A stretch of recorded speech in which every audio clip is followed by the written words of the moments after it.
So hello Rahul, welcome back to Kanan Dehradun again. So how it feels to back here at Kanan? Thank you so much, ma'am, first of all, for asking me. And as you asked, it's always feel good to come back home. Okay, that's great. So आप थोड़ा सा introduction दीजिए हमारे viewers को अपने बारे में कि आपकी जर्नी कैसी रही फ्रॉम इंडिया टू यूके.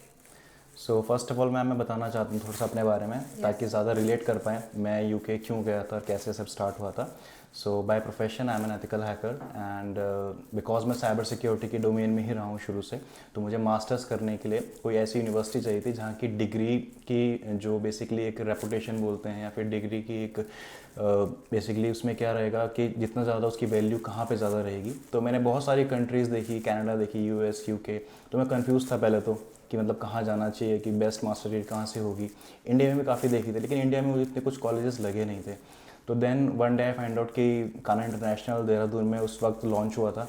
तो देन मैं यहाँ के ओनर सागर सर से मिला, उनसे मैंने पूछा था कि बेस्ट कंट्री कौन सी रहेगी. सो उन्होंने जिस डोमेन में मेरा इंटरेस्ट था जो कि साइबर सिक्योरिटी था उसके हिसाब से बेस्ट यूनिवर्सिटीज़ मुझे लिस्ट करके बताई, जिसमें मैंने यूके की यूनिवर्सिटी लिस्ट करी थी. देन ऐसे मेरा यूके जाने का जो बेसिकली एक ड्रीम आप कह सकते हो और मेरा मास्टर्स करने का जो था वो वहाँ पे स्टार्ट हुआ कानन देहरादून से. Okay, that's Rahul Kumar.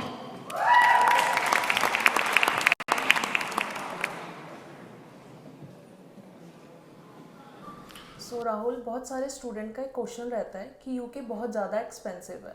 तो क्या ये रियलिटी है या मिथ है कि सच में यूके बहुत ज़्यादा एक्सपेंसिव है, कि स्टूडेंट अपने बजट कैसे मेंटेन कर सकते हैं व्हाइल स्टडिंग इन यूके?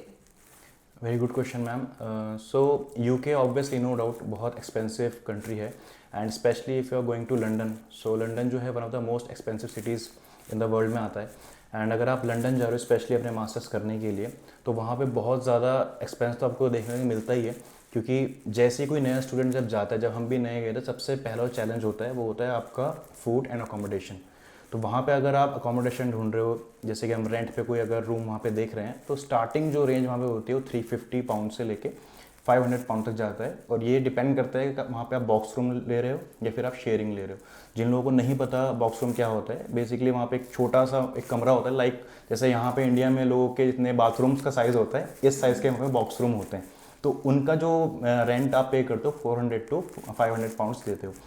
और अगर आप शेयरिंग पे रहते हो तो वहाँ पे आपके एक्सपेंस आप थोड़ा सा मैनेज कर सकते हो, क्योंकि वहाँ पे शेयरिंग पे आपका जो रूम का रेंट होता है वो भी डिवाइड हो जाता है. साथ ही साथ अगर वहाँ पे अपनी ग्रॉसरी आप करते हो तो वो भी वहाँ पे डिवाइड हो जाती है. तो ये तो बात रही हमारे अकोमोडेशन की, जिनकी रेंज वहाँ पे 350 टू 500 पाउंड्स तक जाती है. उसके बाद अगर आप फूड की बात करते हो तो फूडिंग वहाँ पे ऐसे रहता है कि या तो अगर कोई अच्छे फैमिली बैकग्राउंड से है, जिनका फाइनेंशियल बैकग्राउंड अच्छा है, तो वहाँ पे ऑप्शंस हैं कि वहाँ पे आप टिफ़िन सर्विसेज लगवा सकते हो. तो वो भी वहाँ पे अवेलेबल होती हैं. काफ़ी ऐसे रेस्टोरेंट्स हैं जहाँ पे आप ये सर्विसेज अवेल कर सकते हो. अदरवाइज़ अगर आप खुद बनाना जानते हो तो मैं तो यही कहूँगा कि अगर वो बच्चे जिनको पहले से बनाना आता है या फिर वो सीख सकते हैं, अगर उनके पास टाइम है यहाँ पे, तो बहुत अच्छे ऑप्शन उनके पास वहाँ पे जाके मिल जाते हैं. बहुत सारी इंडियन स्टोर्स, इंडियन मार्केट वहाँ पे मिल जाती है जहाँ से आप ये सारी चीज़ें खरीद सकते हो. खुद से आप बनाओगे तो आपको बहुत ज़्यादा बेनिफिट मिलेगा और एडवांटेज उससे रहेगा, क्योंकि अगर आप बाहर से ऐसे कुछ सर्विसेज लेते हो तो उसमें बहुत ज़्यादा आपको कॉस्ट पड़ता है. इसके बाद अगर आप आते हो कि आपको किस तरह से मैनेज करना है पूरे एक्सपेंस को, तो देखिए सबसे पहले मैनेज करने के लिए तो आपके पास यहाँ से थोड़ा बजट लेके आपको जाना पड़ता है अगर आप यूके जा रहे हो, जो कि बहुत एक्सपेंसिव कंट्री है. तो फॉर एन एग्जांपल अगर आप 1 लाख रुपीज़ इंडिया से लेके जा रहे हो तो आपके पास इतना अमाउंट तो सफिशिएंट होना चाहिए कि अगर आपको 1 से 2-3 महीने तक जॉब ना मिले तो वहाँ पे सर्वाइव कर सको. क्योंकि हमने देखा है वहाँ पे लोगों को काफ़ी टाइम तक स्ट्रगल करना पड़ता है और उनके पास जो अमाउंट होते हैं, जो फंड होते हैं, वो ख़त्म होते जाते हैं.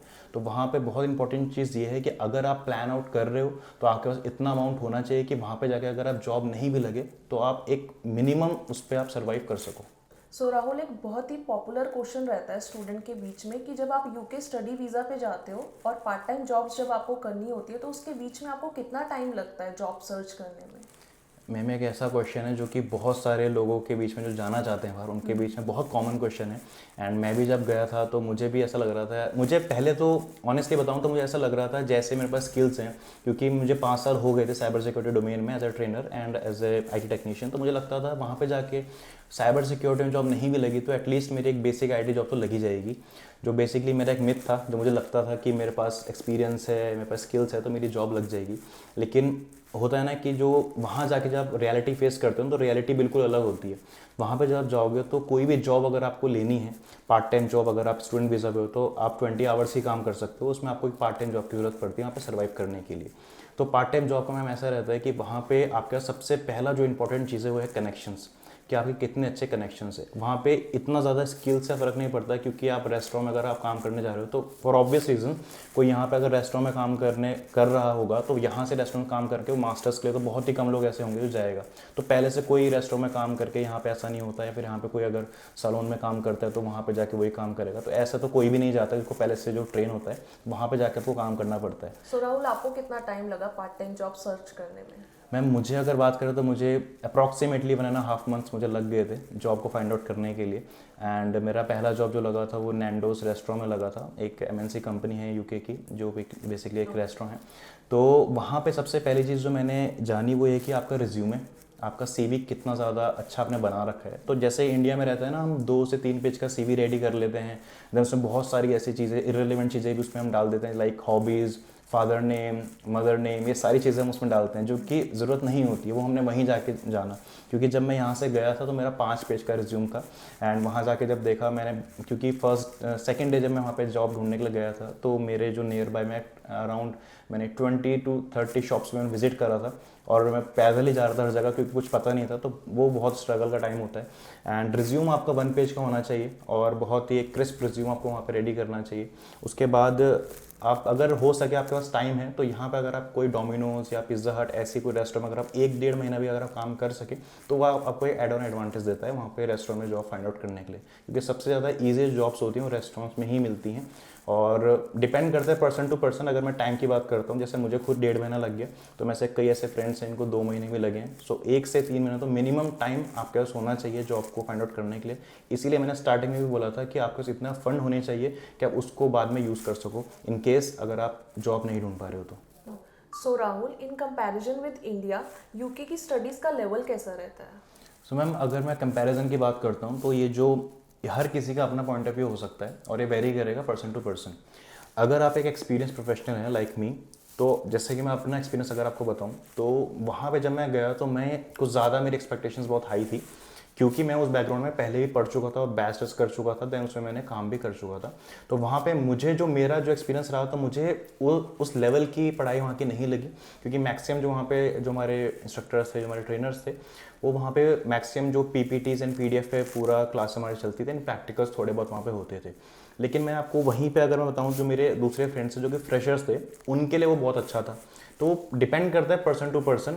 अगर आप एक्सपीरियंस प्रोफेशनल हो तो आई होप आपको वहाँ पे वो चीज़ें फेस करने को ना मिले जो मुझे, क्योंकि मैं ऑलरेडी वो सब पढ़ चुका था। लेकिन अगर आप एक फ्रेशर हो तो होपफुली आपको चीज़ें नहीं लगेंगी और आपको लगेगा कि हाँ मैं यहाँ पे अगर मैंने इतने पैसे इन्वेस्ट करे हैं, और इंडिया से अलग आपको ज़रूर वहाँ पे कुछ देखने को मिलेगा अगर आप एक फ्रेशर हो तो। So what are the job opportunities after doing masters or bachelors in UK? Ma'am same यहाँ पे भी रहेगा कि आपका डोमेन क्या है। अगर आप एक IT डोमेन से हो या फिर आप एक मैनेजमेंट से हो या अलग किसी डोमेन से हो, तो हर डोमेन के अलग अलग अपॉर्चुनिटीज़ वहाँ पे आपको मिल जाती हैं।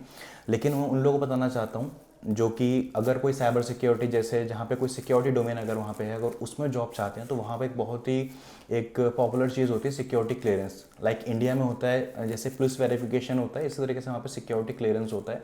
तो वो आपको चाहिए होता है अगर आपको इस ऐसी डोमेन में काम करना है जहाँ पे जो डेटा है वो कॉन्फिडेंशियल है। तो जैसे कि मैं तो मुझे बहुत ज़्यादा अभी स्ट्रगल करना पड़ रहा है क्योंकि मेरे पास सिक्योरिटी क्लियरेंस नहीं है। उसका रीज़न ये है कि मैं वहाँ पे अभी 3 साल मुझे नहीं हुए हैं। तो अगर आपको जब 3 साल हो जाते हैं उसके बाद ही आप वो अप्लाई कर सकते हो। बाकी अगर मैं मार्केटिंग की बात करता हूँ तो अपॉर्चुनिटीज़ तो बहुत सारी हैं नो डाउट, लेकिन वहाँ पे डिपेंड करता है आपका रिज्यूमे कितना अच्छा है। क्योंकि एक जॉब अपॉर्चुनिटी के लिए थाउजेंड्स एप्लीकेशंस आती हैं, लेकिन उन एप्लीकेशन में सिर्फ वही रिज्यूमे शॉर्टलिस्ट होते हैं जिनका जो CV होता है वो ATS फ्रेंडली होता है। जिन लोगों को नहीं पता ATS फ्रेंडली, तो basically application tracking system software होता है जो कि आपके CV को सिलेक्ट करता है। तो उसमें आपका रिज्यूमे कितना अच्छा बना है तो वो बहुत ज़्यादा एक बिग फैक्टर प्ले करेगा अगर आप किसी भी जॉब के लिए अप्लाई कर रहे हो तो। क्योंकि पहला जो टास्क होता है वो होता है आपका CV को ATS के थ्रू वेरीफाइड करवाना। देन अगर एक बार ATS ने सेलेक्ट कर लिया, देन वहाँ पे अपॉर्चुनिटीज़ आपकी बहुत अच्छी हो जाती हैं। और अगर मैं एक पे रेंज की बात करता हूँ तो एक जो मिनिमम सैलरी का जो है वहाँ पे एक्सपेक्ट कर सकते हो आप 25,000 पाउंड्स टू 45,000 पाउंड्स, जो एक स्टार्टिंग एज अ फ्रेशर अगर आप लेना चाहते हो तो job. So Rahul, what is the criteria of getting work permit after doing masters from UK? So ma'am UK में अगर आप मास्टर्स करने जा रहे हो तो 1+2 का मास्टर्स होता है। इसका मतलब होता है यूके में जो मास्टर्स डिग्री होती है वो 1 ईयर की होती है, और बहुत बड़ा एडवांटेज है उन लोगों के लिए जो वर्किंग प्रोफेशनल है, और उन लोगों के लिए भी जो कि मास्टर्स को 2 साल में नहीं करना चाहते, क्योंकि ऑफकोर्स आप 2 साल अगर आप किसी मास्टर को दे रहे हो, वहाँ कहीं पर आपका 1 साल का हो रहा है, तो वो बहुत बड़ा एक रोल प्ले करता है। आपका टाइम भी बच रहा है और आपको जॉब अपॉर्चुनिटीज़ ज़्यादा मिलेंगी as compare to other people. तो वहाँ पे 1 साल का आपका मास्टर्स होता है, उसके बाद 2 साल का आपका वर्क परमिट मिलता है, जहाँ पे आप 2 साल फुल टाइम काम कर सकते हो। फुल टाइम का मेरा मतलब है कि अगर आप एज अ स्टूडेंट जाते हो तो आपको सिर्फ 20 आवर्स ही आपको अलाउड होता है कि वहाँ पे जॉब कर सकते हो। अदरवाइज एक बार आपके पास वर्क परमिट आ गया तो आप कितने भी आवर्स, यानी maximum hours depend on you, कि आप 40 आवर्स 50 आवर्स कर सकते हो। तो ये आपका क्राइटेरिया रहता है वर्क परमिट का 2 साल। इसके बाद आपके पास ऑप्शन रहते हैं, आप इसको एक्सटेंड करवा सकते हो।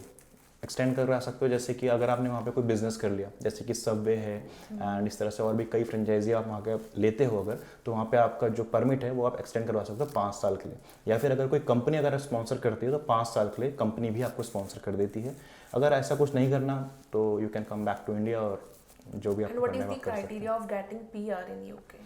तो हम पीआर का सबसे पहले यही है कि आपको वहाँ पे एटलीस्ट 5 to 7 ईयर्स वहाँ पे आपको रहना पड़ेगा। तो उसका मेन तो वही है कि आपके पास कोई परमिट होना चाहिए वहाँ पे रहने के लिए। या तो आप कोई जॉब कर रहे हो वहाँ पे जो स्पॉन्सरशिप वाली जॉब है आपके पास, या फिर आपको कोई बिजनेस वहाँ पे है फ्रेंचाइजी मॉडल पे अगर आपने ले रखा है तो, या फिर तो यही मेन 2 चीज़ें होते हैं जहाँ पे आप अपना जो है पीआर के लिए अप्लाई कर सकते हो आफ्टर 5 to 7 ईयर्स। Okay.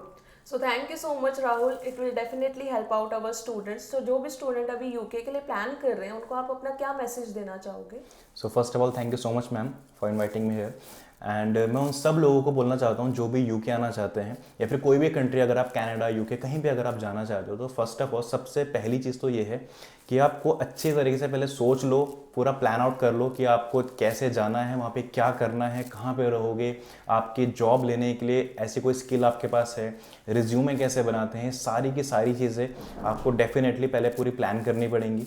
उसके बाद मैं बोलना चाहता हूँ कि अगर आपकी इंग्लिश अगर अच्छी नहीं है तो बहुत बड़ा एक रोल प्ले करता है, क्योंकि वहाँ पर हमने देखा है जिनकी इंग्लिश अच्छी नहीं होती और वो एक पार्ट टाइम जॉब करते हैं, उनको एक थोड़ा सा वहाँ पे ना एक फील हो जाता है, क्योंकि बहुत लोगों की इंग्लिश अच्छी होती है और आप जब उनसे कम्युनिकेट नहीं कर पाते हो, अपनी बात रख नहीं पाते हो। क्योंकि मैं आपको एक रियल इंसिडेंट बताता हूँ। बहुत बार ऐसा होता है कि आपकी जिस कंपनी में आप जॉब कर रहे हो आपसे कुछ गलतियाँ हो जाती हैं, फिर कोई गलतियाँ नहीं भी होती तो सामने वाला आपको ब्लेम करता है। तो वहाँ पे अगर आपके पास अच्छी कम्युनिकेशन स्किल्स नहीं है, आपकी इंग्लिश अच्छी नहीं है, तो कैसे आप अपनी बात को सामने वाले को कब कन्वे कर पाओगे, उसको कम्युनिकेट कर पाओगे। तो बहुत बड़ा रोल प्ले करता है अगर आपकी इंग्लिश अच्छी नहीं है तो मैं ये रिकमेंड करूँगा उन सभी लोगों को जिनकी इंग्लिश अच्छी नहीं है, उनकी कम्युनिकेशन स्किल अच्छी नहीं है, जो कि मेरे साथ भी एक बहुत बड़ा चैलेंज था जब मैं यहाँ पे आया था उससे पहले। तो जब मैंने कानन देहरादून ज्वाइन किया उसके बाद जो मेरी कम्युनिकेशन स्किल्स है वो बहुत ज़्यादा इंप्रूव हुई, एंड जिसकी मदद से मुझे जब मैं यूके गया तो मुझे इससे बहुत ज़्यादा हेल्प हुई।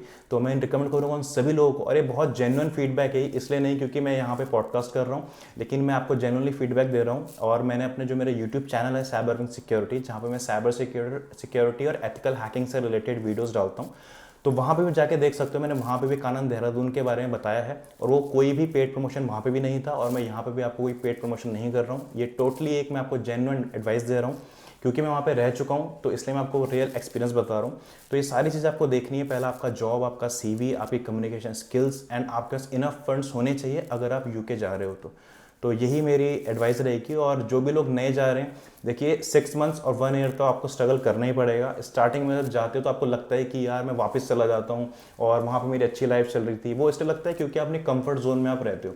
और कोई भी पर्सन जो अपने कंफर्ट जोन से बाहर जाएगा तो उसको एक वहाँ पे डिसएडवांटेज फील होगा, उसको वहाँ पे अच्छा नहीं लगेगा, वो सेफ फील वहाँ पे नहीं करेगा।